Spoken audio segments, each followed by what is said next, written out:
TRS కు ఓటేస్తే బీజేపీకి ఓటేసినట్టేనని కోమటిరెడ్డి వెంకటరెడ్డి అన్నారు. కాంగ్రెస్ పార్టీ గెలిస్తే వరికి 2500 రూపాయలు, పత్తికి 6000 రూపాయలు మద్దతు ధర ఇస్తామన్నారు. ఈ 5 ఏళ్లలో అవినీతి విపరీతంగా పెరిగిపోయిందన్నారు. ప్రతి కార్యకర్త ఇంటింటికి తిరిగి తెలంగాణ ఇచ్చింది సోనియా గాంధీ అని చెప్పాలన్నారు. సంబంధం లేని ఎన్నికలు,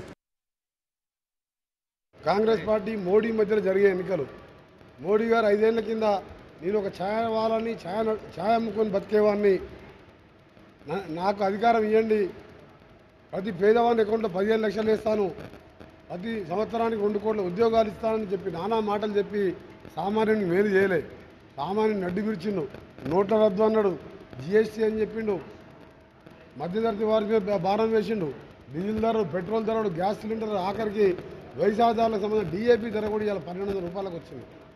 ఆ మోడీ ప్రభుత్వం దింపడానికి జరిగే ఎన్నికలు కాబట్టి కాంగ్రెస్ పార్టీ అభ్యర్థిగా భువనగిరి నుంచి నన్ను గెలిపించాలని.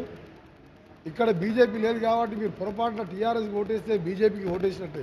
ఎందుకంటే కేసీఆర్ పోయి మళ్ళా ఈయన 15 ఫీట్లతో పోయి ఆయన చక్రం తిప్పుతా అంటుండు. చక్రం తిప్పలేడు, బొంగరం తిప్పలేడు. మాకు తెలుస్తుంది 15 సీట్లలో గెలిచిందంటే 2-3 మంత్రి పదవులు అడుకోవాలని చూస్తుండే ఆయన.